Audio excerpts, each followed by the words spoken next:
In today's video, we're going to be looking at the Season 21 mid-season weapon tuning breakdown that we just recently received and an update from Bungie earlier this week. So let's take a minute and dive in and see what these changes are all about.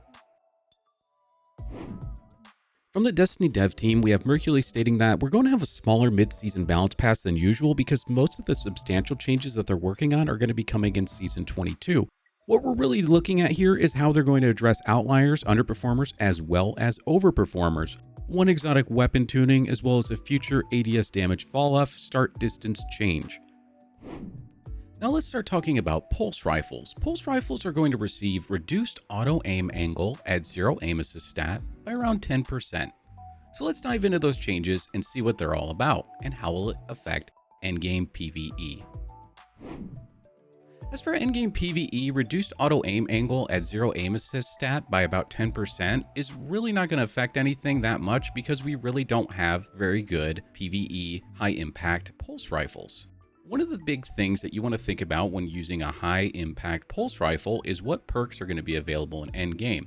And really the only one that comes to mind is the Messenger with having rapid hit and kinetic tremors on it. We do have many other subfamily options. We have alternatives that we can use that have consistent endgame viability. Aggressive bursts, rapid fire frames, as well as adaptives are generally well-rounded and come with decent options for perks.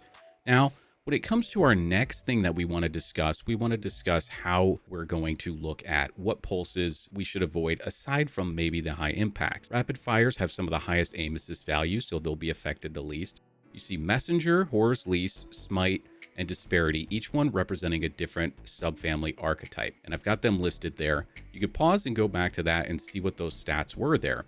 But really where this is going to affect anything is where the aggressive frames could feel a little bit off because they are a good option, but if we factor them out with using rapid fires, then we don't really have much of a concern anymore when we're thinking about that change. But a change that we do need to talk about is the 67% PvE damage increase to Graviton Lance, as well as the -15 aim assist, which isn't so penalizing. But 67% damage bonus increase is going to be insane. What we're looking at here is the current, prior to the mid-season update, Carl headshot major damage. We've got the numbers listed on screen there for you.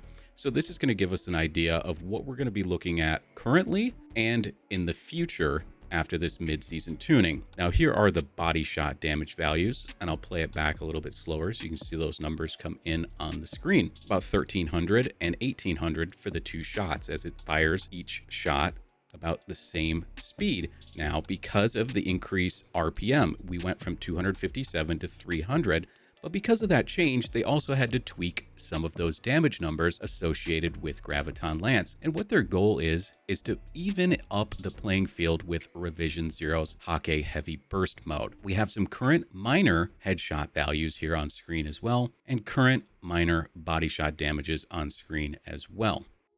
So that's good information to have, but where is this going to actually be helpful? Well, it's actually going to be helpful at long ranges when the target is outside of your effective range, because having extra damage is going to help negate that fall off that you're going to experience. So that's going to help out in high-end PvE when you're hitting fall off. Here's the mid-season tuning numbers pre and post. So we're seeing quite a dramatic increase here by having that 67% damage applied to it. So Graviton is going to be eating so tremendously well here. This is a huge buff, and it's really, really helpful to have this exotic weapon be in your back pocket for a lot of the void builds that are really, really good in endgame PvE. So do not sleep on this at all. I know it popped up in PvP, but it's going to be a monster in PvE.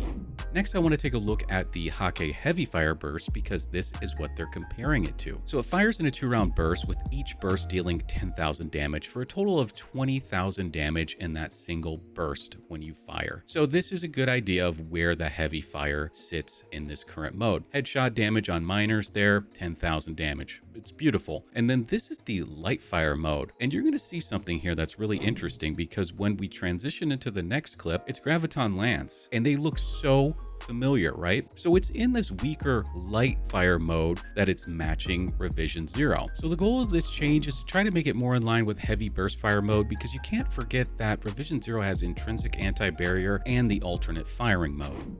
Next, we're going to be taking a look at the lightweight bow mid-season tuning update changes that are going to be coming. These are some interesting changes though, so let's dive in. As for the adjustments that we're going to be seeing on bows, we're going to be seeing an adjustment to the increased final accuracy by around 10%. Now, bows have no fall off, so these changes are interesting to say the least. These changes may be in preparation for something bigger in season 22. The fall off distance is getting increased from 15 meters to 25 meters and the end distance from 20 meters to 45. Then let's move on to talking about Shayura's Wrath. This was mentioned because of the dynamic ADS reticle changes that were implemented this season.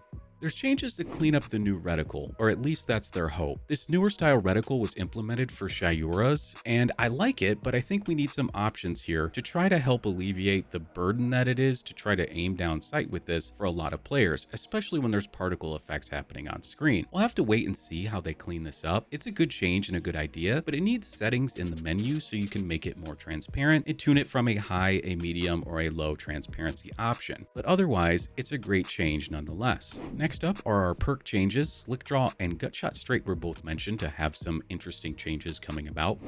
Now, Gutshot Straight isn't very popular in PvE. What it does is while aiming down sights, you'll get an increase of body damage by 20% on 4 different weapon family types, and 4 other weapon family types benefit by 10%. Now, we're going to see a reduction in the penalty to the aim assist cone from 55% down to only 17.5%. So that's a good positive change for a perk that's been underperforming. Next, let's take a look at Slickdraw. Slickdraw, which passively grants 100 handling and a ready animation duration multiplier, is going from a penalty to the aim assist cone of 80% down to 47% penalty on the aim assist cone. So this is going to be a 33% change. That's going to be great. Now, I don't see this being very valuable in endgame PvE, but I thought it would be nice to mention it here because it is nice to see Bungie make some changes to perks that are underperforming.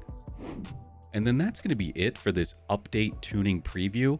This is the ADS fall off start distance. I'm just going to leave this up on screen here for you guys, and I'm going to let the video play out.